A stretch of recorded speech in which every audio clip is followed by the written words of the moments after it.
कबीर की नज़रें ना चाहते हुए भी बार बार प्रिया को ढूंढ रही थी। प्रोग्राम शुरू हो चुका था लेकिन वो अब तक नहीं आई थी। और फिर उसका इंतज़ार ख़त्म हुआ। सामने से प्रिया रेडी होकर आ रही थी।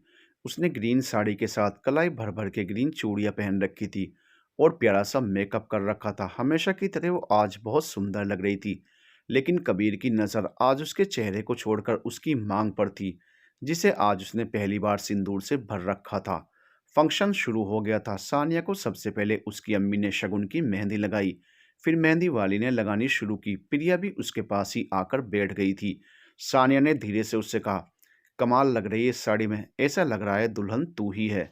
हाँ तो अपने स्पेशल के लिए तैयार जो हुई हूँ, दुल्हन तो लगूंगी ही। वैसे भी मेरी पसंद हमेशा कमाल ही होती है। प्रिया ने सामने देखते हुए जवाब दिया, जहाँ कुछ दूरी पर खड़ा कबीर किसी गेस्ट से बात कर रहा था। सब समझ रही हूँ कि तू किस पसंद की बात कर रही है। सानिया ने भी उसकी नजरों का पीछा करते हुए उसे छेड़ा। तो प्रिया मुस्कुराने लगी, मैं बहुत खुश हूँ तेरे लिए। तेरा ये कदम सब ठीक कर देगा, सानिया ने कहा। वो समझ गई थी कि प्रिया ने इस रिश्ते को स्वीकार कर लिया है। वो सच में प्रिया के इस फैसले पर बहुत खुश थी। आप अपने फंक्शन पर फोकस करिए देवरानी जी, शादी खत्म होने से पहले ही मैं आपके जेठ जी को मना लूंगी। प्रिया ने मुस्कुरा कर कहा तो सानिया भी मुस्कुराने लगी। गायत्री जी ने प्रिया के हाथों पर भी मेहंदी लगवाई। दुल्हन की मेहंदी पूरी होते होते संगीत का प्रोग्राम भी शुरू हो गया। हमेशा की तरह प्रोग्राम की शुरुआत अभिमन्यु और नीलम ने की। सच में वो अपनी बातों से और अपने चुलबुले अंदाज से हर पार्टी में जान डाल देते थे। उन्होंने सबसे पहले घर के सीनियर्स को डांस के लिए इनवाइट किया। नरेंद्र जी, गायत्री जी, उड़े जब जब जुल्फे तेरी, उड़े जब जब जुल्फे तेरी, कवारियों का दिल मचले जिंद मेरी है। जब ऐसे चिकने चेहरे तो कैसे न नजर फिसले जिंद मेरी है। वसीम साहब, रजिया बेगम, ए मेरी जोहरा जबी, तुझे मालूम नहीं तू अभी तक है हंसी और मैं जवान, तुझ पे कुर्बान मेरी जान मेरी जान। अभिनव जी, चंचल जी, रूप है तेरा सोना, सोनी तेरी पायल, छन छना छन ऐसे छन के कर दे मुझको घायल, कह रहा आंखों का काजल, चंचल इश्क में जीना मरना से शावा शावा। उसके बाद साने की तरफ के कुछ लोगों ने डांस किया। फिर बारी थी दूल्हे के भाई और भाभी की। दोनों ने साथ में किसी डांस परफॉर्मेंस की कोई तैयारी नहीं की थी। इसलिए जब अभिमन्यु ने उनका नाम अनाउंस किया तो प्रिया परेशान हो गई। लेकिन कबीर ने उसका हाथ थाम कर जब उसे आंखों के इशारे से रिलैक्स होने को कहा तो उसकी घबराहट जाती रही। अभिमन्यु ने जो गाना सेलेक्ट किया था उसके लिए वो भी मानो उन्हीं पर बना था। दोनों ने अपने रोमांटिक परफॉर्मेंस से सबका दिल जीत लिया। तेरी मेरी मेरी तेरी प्रेम कहानी है मुश्किल, दो लफ्ज़ों में ये बयां ना हो पाए। एक लड़का और एक लड़की की ये कहानी है नहीं, दो लफ्ज़ों में ये बयां ना हो पाए।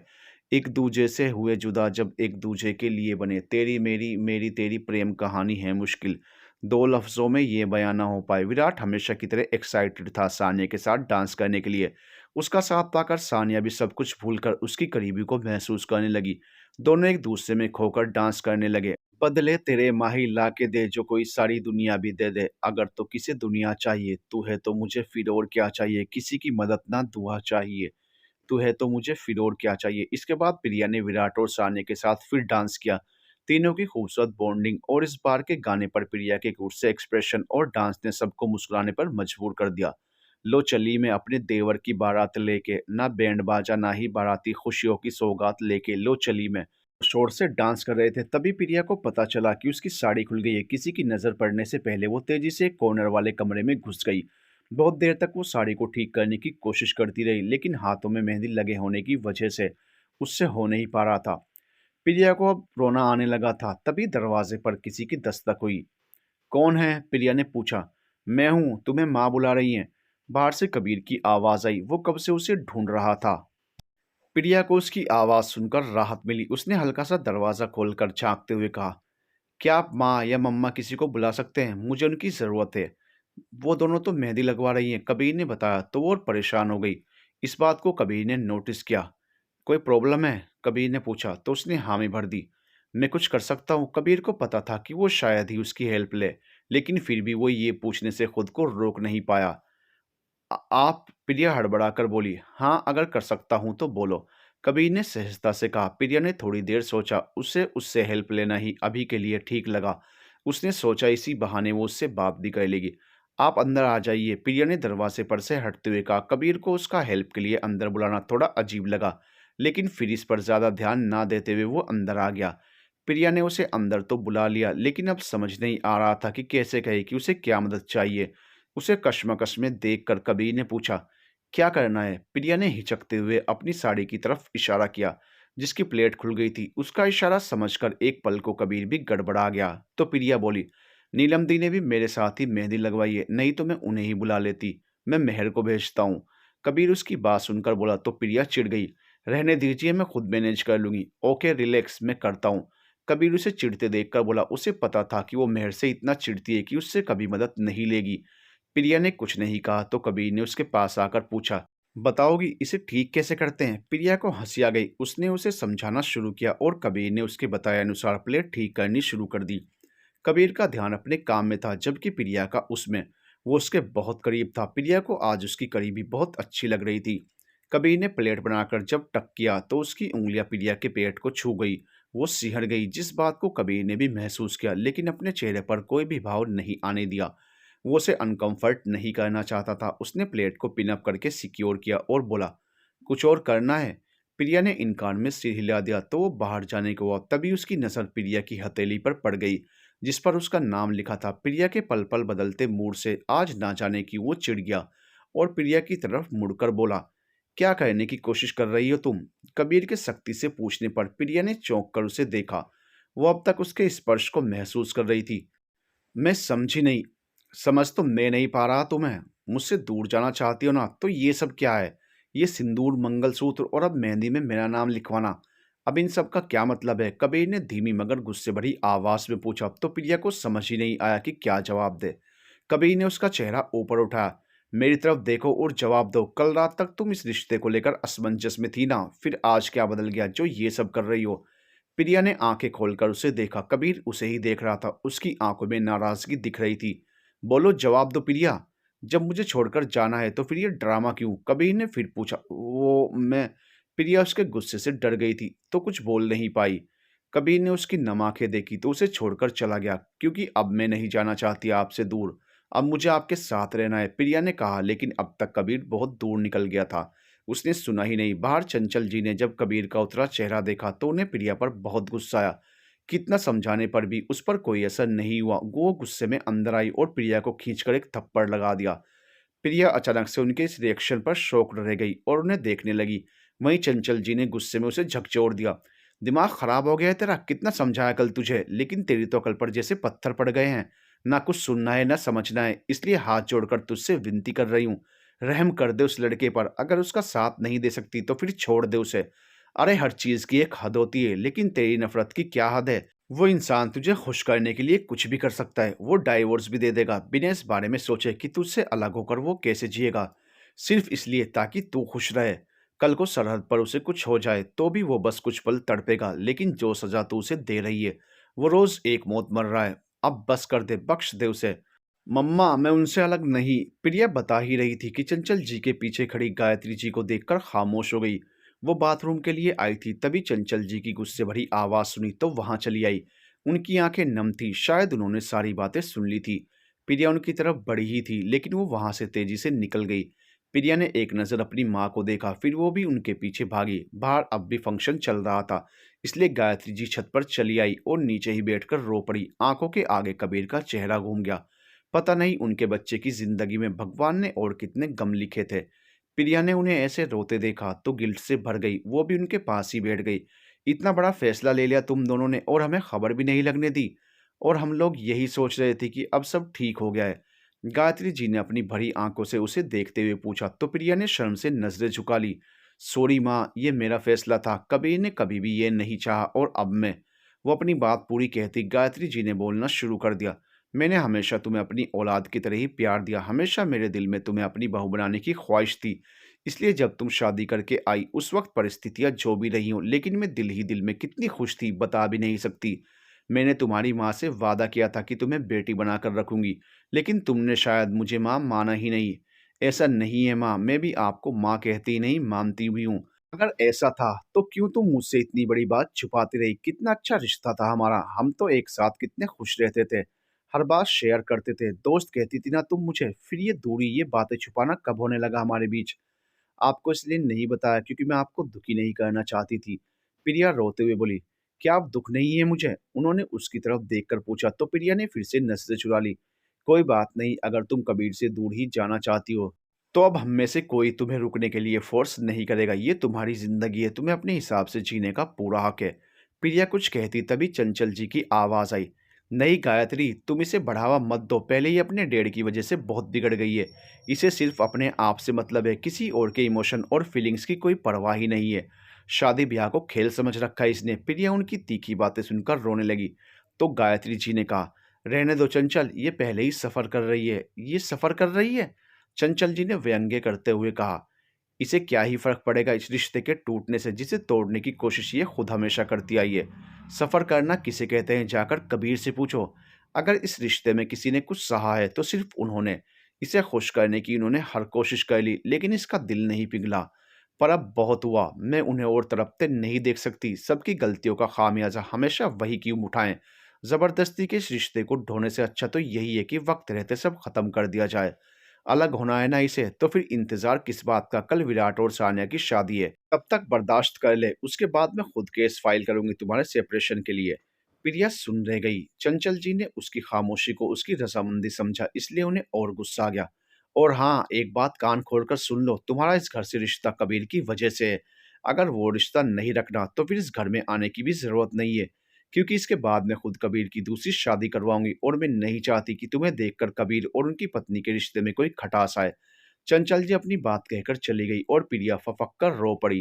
गायत्री जी ने उसे सीने से लगा लिया और शांत करवाने लगी।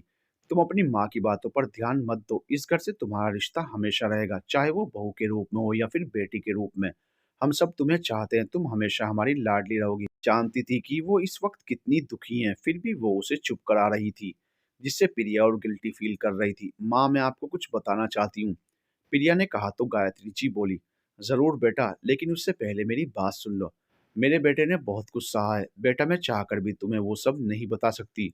प्रिया को उनके ये कहते ही कबीर के अडॉप्टेड होने की बात याद आ गई, और निर्मला बुआ का गुस्सा, और उस दिन की सारी बातें भी। गायत्री जी आगे कह रही थी, इस वक्त भी वो बहुत कुछ झेल रहा है, ऐसे में ये फैसला उसे तोड़ देगा। मैं मानती हूँ कि उसने तुम्हारा दिल तोड़ा है, लेकिन बेटा एक बड़ा सच ये भी है कि वो तुमसे बहुत प्यार करता है।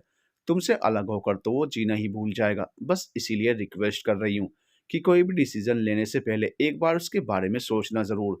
मुझे नहीं पता कि तुम क्यों उससे दूर जाना चाहती हो, ना ही मैं तुमसे पूछूंगी कि तुम्हारे बीच इतना प्यार होने के बाद भी सब ठीक होने के बजाय ये नौबत कैसे आ गई। लेकिन बेटा, इतना ज़रूर समझाऊंगी कि बातचीत करने से बहुत सारी गलतफहमियां और दूरियां खत्म हो जाती हैं।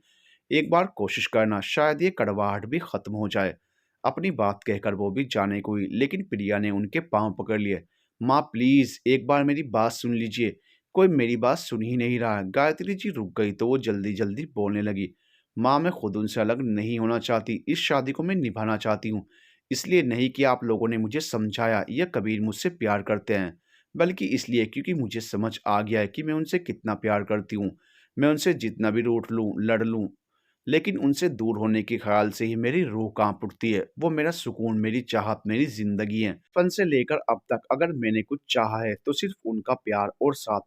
मेरे लिए तो प्यार, खुशी और जिंदगी का मतलब ही कबीर है। फिर कैसे उनसे दूर जा सकती हूँ मैं? तो फिर चंचल जो कह रही है वो? गायत्री जी हैरानी से बोली। तो उसने कहा, वो यहाँ आने के पहले की बात थी माँ, आज तो उन्होंने मेरी बात ही नहीं सुनी, बस आते ही थप्पड़ लगा दिया। लेकिन ये नौबत आई ही क्यों? गायत्री जी ने उसके गालों पर छपे पंजे के निशान को देखते हुए पूछा। माँ, जिस तरह ये शादी हुई, मैं इसे एक्सेप्ट ही नहीं कर पा रही थी, और एक दिन झगड़े में मैंने उनसे डाइवोर्स मांग लिया। उसके बाद मुझे इस बात का बहुत पछतावा हुआ, लेकिन अपनी जिद में मैंने अपना फैसला नहीं बदला। पर जब उस झगड़े के बाद कबीर ने गुस्सा होकर मुझसे दूरी बना ली, तो मेरी सारी अकड़ जाती रही। मुझे समझ आ गया कि मैं उनके बिना नहीं जी सकती।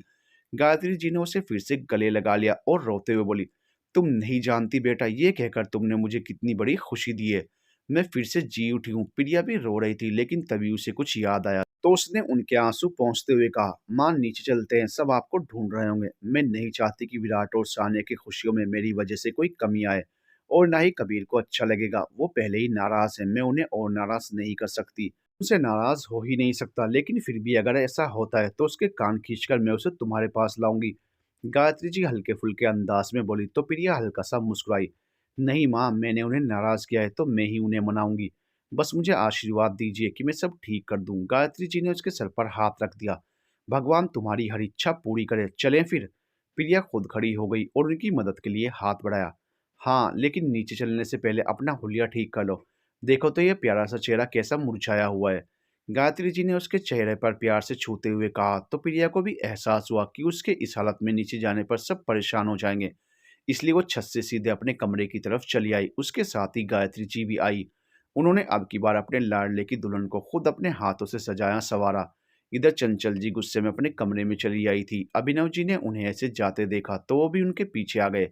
क्या हुआ चंचल, आप यहाँ क्यों चली आई और इतने गुस्से में क्यों हैं आप? उन्होंने पूछा। क्या करूं, आपकी लाडली की हरकतें ही ऐसी हैं, सबका चैन सुकून छीन रखा है उसने। वो गुस्से में उबल रही थी। क्या किया उसने? अभिनव जी ने शांति से पूछा तो चंचल जी बोली, उसे नहीं करना चाहिए। आप पहेलियां बुझाना बंद करिए और साफ साफ बताइए कि क्या हुआ। अभिनव जी ने उन्हें कंधे से पकड़कर बेड पर बैठाया और पूछा। कल मैंने उसके और कबीर के बीच आर्ग्यूमेंट सुनी तो पता चला कि दोनों के बीच में कुछ भी ठीक नहीं है। मैंने पूछा तो कहने लगी कि डाइवोर्स लेगी। क्या डाइवोर्स? अभिनव जी इस खुलासे पर बुरी तरह चौंके। हाँ, कितना समझाया मैंने उसे लेकिन दिमाग ठिकाने पर नहीं आया उसका। लेकिन मैंने कबीर से पूछा था तो उन्होंने कहा कि सब ठीक है और जो नहीं ठीक है उसे वो ठीक कर लेगा। अभिनव जी ने कहा तो चंचल जी बोली, आपको क्या लगता है कि बेचारे ने कोशिश नहीं की होगी? लेकिन अगर कोई अपने हाथों से अपनी जिंदगी तबाह करने पर तुला हो, उसका कोई क्या ही कर सकता है?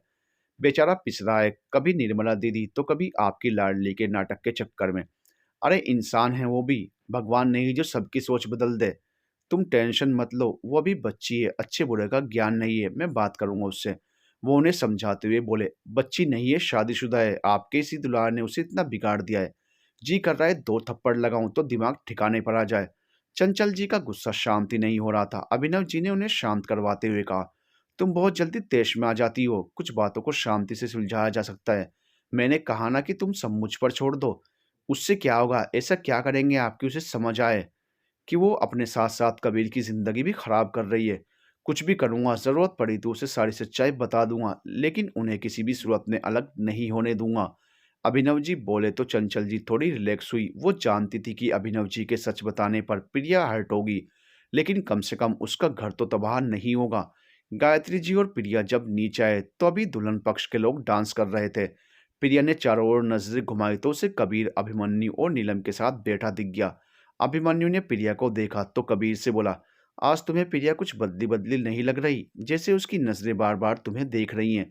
लग रहा है तुम्हारा जादू चल गया है। कबीर कुछ कहता तभी नीलम भी उसका समर्थन करते हुए बोली, हाँ, आज उसका हर अंदाज अलग है। आई मीन ये 16 श्रृंगार और तुम्हारे साथ डांस।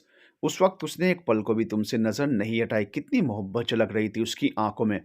उसके दिमाग में क्या चल रहा है वो कोई नहीं जानता। कितनी बार जब लगता है कि सब ठीक हो रहा है तभी वो कुछ ऐसा कर देती है कि जो पहले ठीक होता है वो भी खराब हो जाता है। इस बार मैं खुद को कोई होप नहीं दूंगा, कबीर ने प्रिया पर एक नजर डालते हुए कहा। वैसे तो उसने खुद भी आज प्रिया के बदले व्यवहार को नोटिस किया था, लेकिन जब तक प्रिया उससे खुद कुछ न कहे वो कोई उम्मीद नहीं पालना चाहता था। पता नहीं मुझे क्यों लग रहा है कि अगर अब तुम बात करोगे तो सब ठीक हो जाएगा। अभिमन्यु ने कहा तो कबीर हल्का सा हंसकर बोला, मैं नहीं चाहता कि वो मेरे बुलाने से आए। मैं चाहता हूँ कि मेरे बिना वो रह ना पाए और बहाने से आए।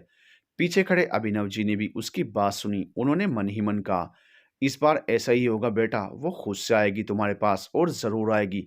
1-2 घंटे बाद संगीत खत्म हो गया और अब खाने पीने का प्रोग्राम चल रहा था। सब गार्डन एरिया में थे जहां बुफे सेट किया गया था। प्रिया कबीर से बात करने की कोशिश कर रही थी, लेकिन उसे मौका ही नहीं मिल पा रहा था। जब उसका ये प्रयास सफल नहीं हुआ तो वो एक जगह खड़ी हो गई और कबीर के फ्री होने का वेट करने लगी। लेकिन वो आज इतना व्यस्त था कि उसकी प्रिया पर नजर भी नहीं गई। प्रिया कबीर को उदास होकर देख रही थी। वो सबके खाने पीने का ध्यान रख रहा था। पता नहीं उसका सच में प्रिया पर ध्यान नहीं गया या फिर वो उसे जानबूझकर इग्नोर कर रहा था। प्रिया मन ही मन बोली, सब कहते हैं कि आपसे ज्यादा मुझे कोई नहीं समझता, फिर आप क्यों नहीं समझ रहे कि मुझे अभी आपकी कितनी जरूरत है। मुझे बात करनी है आपसे। वो काफी देर तक उसकी अटेंशन पाने का इंतजार करती रही, पर जब ऐसा नहीं हुआ तो मायूस होकर वहां से गार्डन के उस साइड आ गई जिधर कोई नहीं था। ये वही जगह थी जहां कबीर ने उसकी मांग भरी थी। उसके दिमाग में उस दिन की सारी घटना किसी फिल्म की तरह चलने लगी। कितने दिन बीत चुके थे उस बात को, लेकिन उसका और कबीर का रिश्ता आज भी वही था। उनके बीच अब भी वही फासले थे जिसकी जिम्मेदार सिर्फ वो थी। कबीर तो उसी दिन से सब ठीक करना चाहता था, लेकिन वो ही आगे नहीं बढ़ पाई। उसकी बेरुखी ने कबीर को खुद से इतना दूर कर दिया कि आज वो उसकी तरफ देखना भी गवारा नहीं कर रहा था। वो अपने ख्यालों में डूबी थी। तभी अभिनव जी ने उसे पुकारा तो वो ख्यालों से बाहर आ गई। उसने देखा कि उसके डेढ़ उसके लिए खाना लेकर आए थे। आप खाना क्यों लाए डेढ़? मैं बाद में खा लेती। तुम्हें भूख बर्दाश्त नहीं होती है ना, और तुम्हारे हाथों में मेहंदी लगी है, तो आज डेढ़ अपनी डोल को अपने हाथों से खाना खिलाएंगे। अभिनव जी ने प्यार से कहा तो प्रिया मुस्कुरा दी।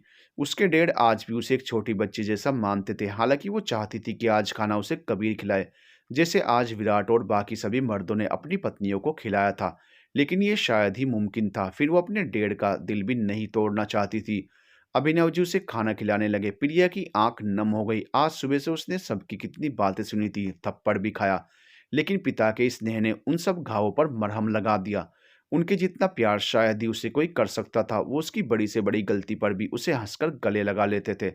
परेशान हो? अभिनव जी ने एक और बाइट उसकी तरफ बढ़ाते हुए पूछा।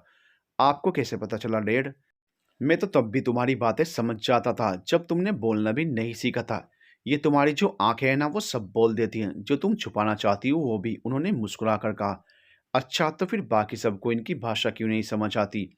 प्रिया ने कबीर के बारे में सोचते हुए पूछा। तो अभिनव जी बोले, कभी कभी लोग आंखों की भाषा समझकर भी नहीं समझ पाते, तब अपने मन की बात को लफ्जों में बताना पड़ता है। अब बिना कुछ कहे किसी को अपनी फीलिंग्स नहीं समझाई जा सकती। अगर रिश्तों में दूरियां हद से ज्यादा बढ़ गई हो तो बातचीत ही सबसे अच्छा तरीका है। बेटा, सही वक्त पर सही डिसीजन ले लेना चाहिए, नहीं तो फिर सब खराब हो जाता है, जैसे मैंने कर दिया। आपने क्या किया डेढ़? एक ऐसी गलती जिसकी सजा मेरे हर अपने को मिली। अगर मैं वो नहीं करता तो आज सब खुश रहते। तुम्हारा और कबीर का रिश्ता कभी खराब नहीं होता। प्रिया हैरानी से उन्हें देखे जा रही थी। वो समझने की कोशिश कर रही थी जो वो कहना चाह रहे थे। अभिनव जी कुछ पल खामोश रहे। आज जो वो कहने जा रहे थे उसके बाद उनकी डोल शायद ही उन्हें माफ करे, लेकिन उसके भले के लिए वो इस इम्तिहान के लिए भी तैयार थे। उन्होंने अपने दिल को कड़ा करके बोलना शुरू किया। बेटा, तुम कबीर के साथ अपना रिश्ता सिर्फ इसलिए सामान्य नहीं कर पा रही हो ना, क्योंकि तुम्हें लगता है कि उसने तुम्हें धोखा दिया। लेकिन सच्चाई कुछ और है। अभिनव जी ने जैसे कहा, प्रिया चौंक गई। अभिनव जी बिना उसकी ओर देखे आगे कहते रहे। बेटा, ये सब मेरी वजह से हुआ। मैं तुम्हारा और कबीर दोनों का गुनहगार हूँ। वो आया था मेरे पास तुम्हें मांगने, लेकिन मैंने उसके सामने शर्त रख दी, जिस वजह से बेचारों को अपने दिल पर पत्थर रखकर तुमसे दूर होना पड़ा। उस दिन भी अचानक से शादी के लिए भी मैंने ही उसे तैयार किया था। कबीर तो ऐसी शादी करना ही नहीं चाहता था। वो पहले तुमसे बात करना चाहता था, तुम्हारी रजामंदी लेना चाहता था, लेकिन मेरे जोर देने पर उसे तुमसे शादी करनी पड़ी। अभिनव जी ने उसे वो हर घटना बताई जिससे वो आज तक अनजान थी। प्रिया ये सब सुनकर सुनसी हो गई। जो भी गड़बड़ हुई है उसकी वजह मेरा स्वार्थ है। जब मुझे उसके साथ तुम्हारा भविष्य सुरक्षित नहीं लगा तो मैंने उसके सामने बेकार की शर्त रख दी, और उस दिन जब तुम पर सवाल उठे तो झट से शादी कराने के लिए तैयार हो गया। कबीर बेचारा तो बिना किसी गलती के कसूरवार बना हुआ है। उसने दोहरी सजा काटी है। तुमसे दूर होने के साथ तुम्हारी नफरत झेलने की भी सजा। ये आपने क्या कर दिया डेढ़? आपने मुझे मेरी ही नजरों में गिरा दिया। आप नहीं जानते मैंने कबीर के साथ कैसा सलूक किया है। उन पर कैसे कैसे इल्जाम लगाए। क्या कुछ नहीं कहा उन्हें, और वो सब चुपचाप सहते रहे। प्रिया रो पड़ी। उसे सब याद आ गया, आज तक जो भी गलत उसने कबीर के साथ किया था। पता है, मैं आज उनसे कहना चाहती थी कि मैं बीती बातों को भुलाकर इस शादी को निभाना चाहती हूँ, लेकिन अब मैं क्या मुंह लेकर उनके पास जाऊं? मुझे माफ कर दो बेटा, मैं तुम्हारा गुनहगार हूँ। अभिनव जी इमोशनल हो गए। उन्हें ऐसे देखकर प्रिया उनसे नाराजगी नहीं जता पाई, लेकिन आज उसका दिल बहुत दुखा था। उसने सोचा भी नहीं था कि उसके डेढ़ कभी ऐसा कुछ करेंगे, ये जानते हुए भी कि वो कबीर से कितना प्यार करती है। तुम मुझे चाहो जो भी सजा दो, लेकिन कबीर को माफ कर दो। उससे अच्छा हमसफर तुम्हें नहीं मिलेगा।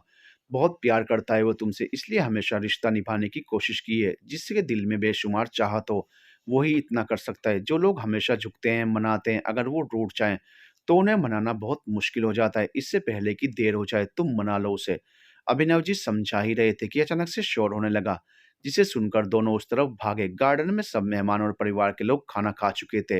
विराट भी सानिया को खाना खिलाने के बाद खुद भी खा चुका था। कबीर ने प्रिया के लिए भी अभिनव जी के हाथों खाना भिजवा दिया था। अब बस वो और अभिमन्यु ही बचे थे, जिन्हें विराट ने जबरदस्ती बैठा दिया और खुद ही उनके लिए खाना सर्व करने लगा। मजाक का माहौल था। अभिमन्यु विराट के मजे ले रहा था, जिस पर नीलम और मेहर हंस रही थी।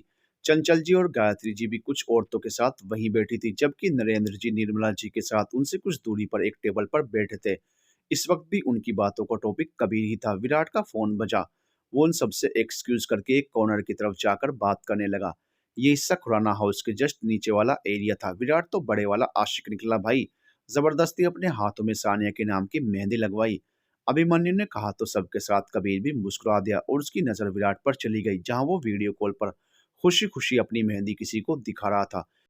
अचानक से कबीर की आंखें कुछ देखकर बड़ी हो गई और वो अपना खाना छोड़कर तेजी से उस तरफ भागा। दरअसल छत पर कोई इंसान खड़ा था, जिसके हाथों में एक बड़ा सा गमला था। देखते ही देखते उसने उसे विराट पर फेंक दिया, जिसे वक्त रहते कबीर ने देख लिया। शुक्र है विराट उससे ज्यादा दूरी पर नहीं था। ये कबीर उस तक जल्दी ही पहुंच गया। उसने झटके में विराट का हाथ पकड़कर उसे साइड कर बचा लिया, लेकिन खुद को नहीं बचा पाया और सीमेंट का वो बड़ा सा गमला उसके ऊपर गिरकर टूट गया। बाकी सब भी अचानक से हुई इस घटना पर शॉक्ड रह गए। वो लोग भी उस तरफ भागे। तब तक बुरी तरह घबरा जाने के बावजूद विराट ने क्विक रिएक्शन दिया था। उसने कबीर का सिर अपनी गोद में ले लिया था, जो बुरी तरह खून से सना था। अपने भाई को ऐसे देखकर विराट तो मानो सुन हो गया। कोई गाड़ी निकालो जल्दी। नरेंद्र जी अचानक से हरकत में आए और चिल्लाकर बोले। प्रिया और अभिनव जी भी अब तक वहां आ गए थे। कबीर को खून में लथपथ देखकर प्रिया की जान ही निकल गई। वो जल्दी से दौड़कर उसके पास आई और अपनी साड़ी का आंचल कबीर के सर पर लगाकर खून बहने से रोकने की कोशिश करने लगी। साथ ही वो बार बार उसे होश में आने का भी कहते जा रही थी।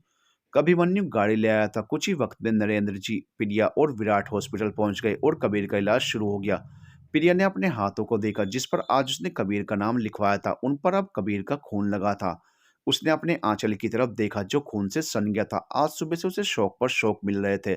उसने सब बर्दाश्त किया था, लेकिन इस सदमे ने उसे बुरी तरह तोड़ दिया। उसका जहन और बर्दाश्त नहीं कर पाया और बेहोश होकर गिर गई। जल्दी से उसे भी एडमिट करवाया गया। डॉक्टर ने बताया कि ये सदमे की वजह से हुए। तब तक अभिनव जी, गायत्री जी और चंचल के साथ पहुंच चुके थे।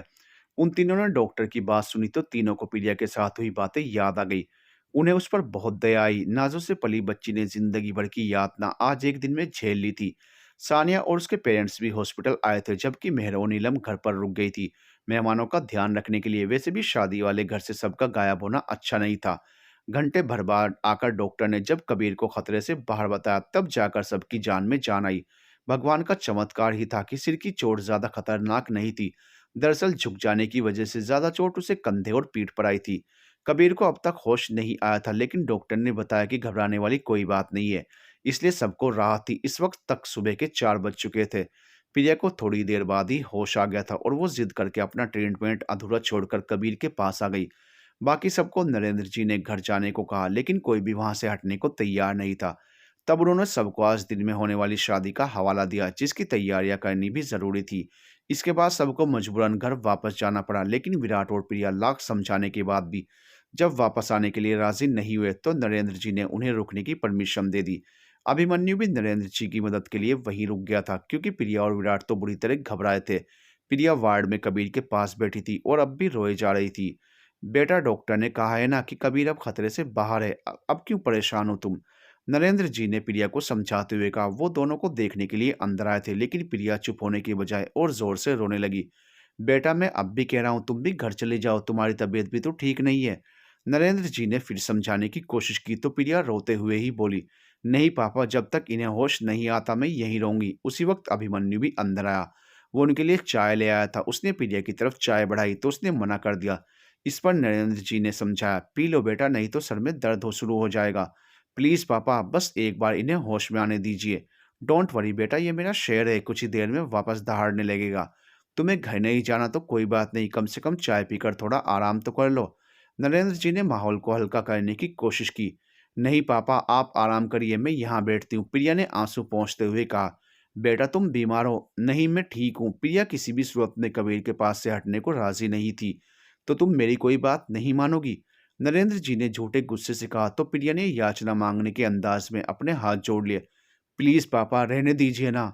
ठीक है बेटा, हम बाहर ही हैं, तुम्हें कोई जरूरत हो तो तुरंत बुला लेना। उन्होंने उसकी हालत देखकर उसकी बात मान ली। प्रिया ने सिर हिला दिया तो दोनों लोग वहां से चले गए। प्रिया ने कबीर की तरफ देखा। उसका चेहरा मुरझाया पड़ा था। प्रिया का दिल भर आया। उसने उसका हाथ अपने हाथों में ले लिया और कहने लगी, यह आपने कैसा तरीका निकाला है नाराजगी जताने का? माना कि मैं बहुत बुरी हूँ, आपको बहुत दुख पहुंचाया है, लेकिन मैं इतनी बड़ी सजा तो डिजर्व नहीं करती। सुपरमैन, आप कहते हो ना कि आपको मुझसे बातें करना अच्छा लगता है, तो फिर कीजिए ना बातें मुझसे। मैं हूं आपके पास। आज चुप क्यों हैं आप? कुछ तो बोलिए ना, मैं सुनना चाहती हूँ आपकी आवाज़। आप चाहें तो डाँट ही लीजिए, लेकिन इसे खामोश रहकर मत तड़पाइए। प्लीज़ जल्दी से ठीक हो जाइए। मैं अब आपको कभी परेशान नहीं करूँगी, आपकी हर बात मानूँगी। प्रिया फफक कर रो पड़ी। पता है आपको उस हाल में देखकर जान निकल गई थी मेरी। ऐसा लगा आपको खो दूँगी। मैं आपको खोना नहीं चाहती। प्लीज़ होश में आ जाइए ना। मुझे बहुत डर लग रहा है, बहुत घबराहट हो रही है। बातें करिए ना मुझसे, मुझे सीने से लगा लीजिए। आपकी एंजल को अभी अपने सुपरमैन की बहुत ज़रूरत है। प्रिया की आवाज़ को अनसुना कर कबीर पूरी रात दवा के असर से सोता रहा। प्रिया इस पूरे टाइम उसके पास से हिली भी नहीं थी। सुबह तक उसे होश आ गया। चोट ज़्यादा खतरनाक नहीं थी, तो हॉस्पिटल में रखने का कोई मतलब नहीं था। इसलिए डॉक्टर ने उसे डिस्चार्ज कर दिया, इस हिदायत के साथ कि वो टाइम पर आकर अपने सिर और कंधे की पट्टी चेंज करवा लेगा। कंधे का प्लास्टर तो अभी कुछ दिन रहने वाला था। कल की रात सबके लिए बहुत भारी थी, लेकिन राहत की बात ये थी कि कबीर को कोई गंभीर चोट नहीं आई थी, वो ठीक था। कबीर की जिद की वजह से सब फिर से जोर शोर से शादी की रस्मों में लग गए, लेकिन टाइम टाइम पर सब उसकी केयर करना नहीं भूल रहे थे। यहाँ तक कि सानिया और विराट को भी जब समय मिलता उसका हालचाल जान लेते, और प्रिया वो तो पूरे टाइम कबीर के साथ ही थी। आज का दिन तो शादी की रस्मों में बीत गया। दिन में निकाह की रस्म हुई और रात में हिंदी रीति रिवाज के अनुसार दोनों की शादी हुई। कबीर भी सभी रस्मों में शामिल हुआ। उसे थोड़ी तकलीफ तो हुई, लेकिन उसने अपने चेहरे पर एक शिकन तक नहीं आने दी, ताकि विराट की शादी के माहौल में कोई तनाव ना हो। सारी रस्में खुशी खुशी और विधि विधान से पूरी हो गई। सानिया और विराट सभी बाधाओं को पार करके आज फाइनली एक दूसरे के हो गए। दोनों आज कितने खुश थे, इसका अंदाजा उनके चेहरे की चमक से ही लगाया जा सकता था। आज उनके अधरों के साथ उनकी आंखें भी मुस्कुरा रही थी। दोनों ने अपने पेरेंट्स और घर के बाकी बड़े बुजुर्गों का आशीर्वाद लिया और फिर कबीर के पास आए। प्रिया कबीर की चेयर के पास ही खड़ी थी। दोनों ने कबीर के पैर छुए तो उसने भी उन्हें आशीर्वाद दिया। खुश रहो, हमेशा एक दूसरे का साथ निभाना। थैंक यू भाईजान, अगर आप नहीं होते तो आज हम ये दिन नहीं देख पाते। सानिया इमोशनल होने लगी थी। कल अगर कबीर ना होता तो आज विराट पता नहीं किस हाल में होता। विराट मेरा छोटा भाई है सानिया, उसकी सेफ्टी मेरी जिम्मेदारी है, इसलिए तुम्हें मुझे धन्यवाद देने की ज़रूरत नहीं है। जब भी उसे मेरी ज़रूरत होगी मैं हमेशा उसकी रक्षा करूंगा। कबीर ने मुस्कुराते हुए कहा तो विराट उसके गले लग गया। वो भी बहुत इमोशनल था। आज बहुत खुशी का दिन है, तो आज के दिन तुम्हारे चेहरे पर सिर्फ मुस्कान होनी चाहिए, ये आंसू नहीं। उसने दोनों के आंसू पोंछकर उन्हें मुस्कुराने का इशारा किया, तो दोनों के साथ बाकी सब भी मुस्कुरा दिए। भाई के पैर तो छू लिए, चलो अब भाभी का आशीर्वाद भी ले लो दोनों। गायत्री जी ने कहा तो विराट हैरान होकर बोला, मैं प्रिया के पैर कैसे छू सकता हूँ, ये तो हमारी दोस्त है। हाँ माँ, रहने दीजिए ना। प्रिया ने भी उसकी बात का समर्थन किया। उसे भी अपने दोस्तों से पैर छुआना अजीब लग रहा था, लेकिन गायत्री जी ने सख्ती से कहा, बिल्कुल नहीं। भले ही तुम लोग दोस्त हो, लेकिन ये भी सच है कि तुम रिश्ते में इन दोनों से बड़ी हो, तो इन्हें तुम्हारे पैर छूने ही पड़ेंगे। लेकिन कैसे? विराट ने मुंह बनाया तो उन्होंने कहा, वैसे ही जैसे भाई के छुए हैं। सानिया को इस बात से कोई परेशानी नहीं थी, लेकिन विराट अब भी मुंह बनाकर ही प्रिया के पैर छूने झुका। तभी गायत्री जी हंसते हुए बोली, अभिमन्यु, मैंने कहा था ना कि आज विराट कोई मनमानी नहीं करेगा, वो प्रिया के पैर जरूर छुएगा। जी आंटी। अभिमन्यु ने हामी भरी, फिर विराट से बोला, हरा दिया ना। वहां मौजूद सब लोग हंसने लगे, तो विराट को समझ आया कि सब उसके मजे ले रहे थे। माँ आप भी। विराट ने अपनी माँ को शिकायती नजरों से देखा तो वो बोली, शादी ब्याह में थोड़ी हंसी मजाक तो चलती ही है ना। विराट ने मुंह बना लिया। सब शादी वाले दिन भी उसका मजाक बनाने में लगे थे। सानिया को उसका चेहरा देखकर हंसी आ गई, तो विराट उसे घूरने लगा। तुम्हें बड़ी हंसी आ रही है? सॉरी, अभी तुमने बहुत फनी एक्सप्रेशन दिए थे ना, तो। सानिया धीरे से बोली। विराट ने कुछ नहीं कहा तो सानिया ने फिर से इशारे में माफी मांगी। विराट भी कुछ सोचते हुए मुस्कुरा दिया। इसके बाद विदाई की रस्म हुई। सानिया का चेहरा रोने की वजह से लाल हो गया था। विराट की दुल्हन बनना उसका सपना था, आज ये ख्वाब पूरा हुआ था। वो बहुत खुश थी, लेकिन अपने माँ बाप से बिछड़ने का गम भी उसे सता रहा था। प्रिया उसे संभाल रही थी। विराट भी उसे रोते देखकर इमोशनल हो गया। हमारी सानिया का ख्याल रखिएगा, अगर कभी उससे कोई गलती हो जाए तो अपनी बच्ची समझकर माफ कर दीजिएगा। वसीम साहब ने नरेंद्र जी और गायत्री जी से कहा, सानिया अब हमारी बेटी है वसीम साहब, उसे इस घर में हमेशा अपने मायके जितना ही प्यार और सम्मान मिलेगा। नरेंद्र जी ने उन्हें आश्वासन दिया। सानिया के पेरेंट्स ने इन दिनों में जितना नरेंद्र जी और गायत्री जी को समझा था, उन्हें भरोसा था कि वो जैसा कह रहे हैं वैसा ही होगा। एक बेटी के माँ बाप को इससे ज़्यादा और क्या चाहिए कि उसे ससुराल में भी उनके जितना ही प्यार करने वाले सास ससुर मिले। सानिया खुराना हाउस से विदा होकर राजपूत हाउस आ गई, जहाँ गायत्री जी ने उसका गृह प्रवेश करवाया। फिर कुछ और रस्में भी हुई, जिसके बाद प्रिया सानिया को लेकर उसके कमरे में आ गई। रात में सानिया कमरे में विराट का वेट कर रही थी। प्रिया बहुत देर पहले ही उससे कहकर गई थी कि विराट बस थोड़ी देर में आएगा, लेकिन वो अब तक आया नहीं था। कुछ देर में वो आया तो काफ़ी गंभीर लग रहा था। सानिया ने पूछ लिया, कहाँ रह गए थे तुम? 1 मिनट, तुम्हारी हिम्मत कैसे हुई मुझसे यूं सवाल पूछने की? पति हूं मैं तुम्हारा, मुझसे तमीज से रहकर बात किया करो। ये तुम कैसी बातें कर रहे हो? सानिया उसके लहजे पर बुरी तरह चौंकी, जैसे एक पति को करनी चाहिए। अगर तुम्हें लगता है कि मैं अब भी शादी से पहले वाला विराट रहूंगा, तो ये भूल है तुम्हारी। अब हमारा रिश्ता बदल चुका है, तो तुम्हें भी अब बदलने की जरूरत है, विराट ने सीरियस टोन में कहा। विराट! सानिया कुछ बोलने को ही, लेकिन विराट ने फिर उसे चुप करा दिया। Shut up! जब मैं बोल रहा हूं तो मुंह बंद रखकर चुपचाप सुनो। मेरे कुछ कायदे और नियम कानून हैं जो इस कमरे में रहने के लिए तुम्हें फॉलो करने पड़ेंगे। कमरे की सफाई, मेरे कपड़े, शूज, अब सब तुम्हारी जिम्मेदारी है। मेरे खाने पीने का ध्यान भी तुम्हें रखना है, और तुम अपने डेली रूटीन का हर अपडेट मुझे दोगी, लेकिन मेरे मामले में टांग नहीं लड़ाओगी। मुझे लड़कियों की शॉपिंग पसंद नहीं है, तो तुम उसे खुद से मैनेज करोगी। मुझे साथ चलने के लिए कभी फोर्स नहीं करोगी। मेरी हर बात पर हाँ में हाँ मिलाओगी। लेकिन तुम, सानिया ने कहना शुरू ही किया था कि विराट ने उसकी बात काट दी। एक बात और याद रखना, मुझे बहस करने वाली और जुबान लड़ाने वाली लड़कियां फूटी आंख नहीं भाती। अगर मेरे गुड बुक्स में आना है तो सबसे पहले अपनी जुबान पर काबू रखो, समझ में आया? सानिया, जो थोड़ी देर पहले तक उसके ऐसे लहजे पर रुआंसी उड़ रही थी, उसने उसे खा जाने वाली नजरों से देखा। बोलो, मेरी बात पल्ले पड़ी या नहीं? विराट ने इस बार जैसे ही कहा, सानिया गुस्से में उठ खड़ी हुई। उसने एक तकिया उठाया और विराट को फेंक कर मारा। क्या कर रही हो? विराट की टोन ही बदल गई। तुम्हारा दिमाग ठिकाने पर ला रही हूँ, सानिया ने दूसरा तकिया उस पर फेंकते हुए कहा। अरे, नई नवेली दुल्हन का अपने पति को मारना शोभा देता है क्या? विराट ने खुद को बचाने की कोशिश करते हुए कहा, क्योंकि सानिया ने अब तक कुछ और उठा लिया था। अब नज़ारा ये था कि विराट इधर उधर भाग रहा था, और सानिया के हाथ में जो आ रहा था उसी को चलाकर वो उसे मार रही थी। सुहागरात की सारी डेकोरेशन अब तक तहस नहस हो गई थी। अब कमरा किसी जंग के मैदान से कम नहीं लग रहा था। उसे रख दो, नहीं तो आज शादी वाले दिन ही विधवा हो जाओगी। विराट ने सानिया को एक लोहे का फूलदान उठाते देखा तो तुरंत उसका हाथ पकड़कर बोला। सानिया को भी आभास हुआ कि अभी क्या हो सकता था। उसने उस फूलदान को वापस अपनी जगह पर रख दिया और बिस्तर पर बैठ गई। उसे रोना आ रहा था। क्या कुछ सोचा था उसने आज की रात के लिए? और सॉरी बेबी, वो उस वक्त तुम मुझ पर हंस रही थी ना, तो मैंने भी अब उसका बदला लेने के लिए ये किया। लेकिन लगता है कुछ ज़्यादा ही बोल गया। ज़्यादा नहीं, बहुत ज़्यादा। पता है मुझे कितना बुरा लगा। सॉरी, मान जाओ, चाहो तो और मार लो, लेकिन प्लीज़ रोना बंद करो। विराट ने उसे गले लगाकर कहा तो सानिया शांत हो गई। वो भी आज इतनी खास रात को ऐसे जाया नहीं करने देना चाहती थी। विराट ने मुंह दिखाई के रूप में अपनी जेब से निकालकर एक खूबसूरत सी रिंग उसे पहनाई और उसके हाथों को चूम लिया। सानिया शर्मा गई, उसके गाल लाल हो गए, तो विराट ने उन्हें भी बारी बारी से चूम लिया। सानिया ने आंखें बंद कर ली। विराट ने मुस्कुराकर उसके होंठों पर अपने होंठ रख दिए। सानिया ने भी अपनी बाहें उसके गले में डाल दी। अगली सुबह सानिया की नींद दरवाजे के नॉक होने पर खुली। वो हड़बड़ी में दरवाजा खोलने उठी, तभी विराट ने उसका हाथ पकड़कर रोक लिया। सानिया ने उसे हैरानी से देखा तो उसने कहा, ऐसे जाओगी बाहर? उसके कहने पर सानिया का ध्यान अपने हुलिये पर गया। उसे कल रात की बातें याद आ गई और बुरी तरह शर्मा गई और खुद के कपड़े लेकर बाथरूम में भाग गई। विराट भी मुस्कुराते हुए उठा और अपने कपड़े पहनकर दरवाजा खोला। सामने प्रिया थी, जो दोनों के लिए चाय और सानिया के लिए कपड़े लेकर आई थी। उसने चाय टेबल पर रखी और कमरे के हालत पर नजर डाली। ऐसा लग रहा था जैसे यहाँ कोई तूफान आकर गया हो। किसी भी सूरत में ये न्यू वेडली कपल्स का कमरा नहीं लग रहा था।